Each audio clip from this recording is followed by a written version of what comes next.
Nasser, a lawyer at McLean Law, Vancouver's top-rated family law firm, is ranked by the Top Choice Awards. Welcome to McLean Law TV, where we share with you free legal tips and winning strategies to help you surmount your life challenges, whatever they may be.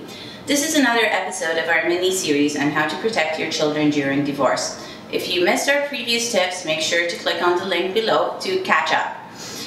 Another tip to protect your children during divorce is maintaining a positive relationship with your children.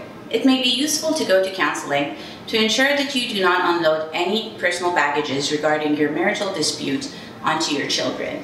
Developing a parenting schedule to ensure consistency and responsiveness to your children's needs is also very beneficial for their well-being.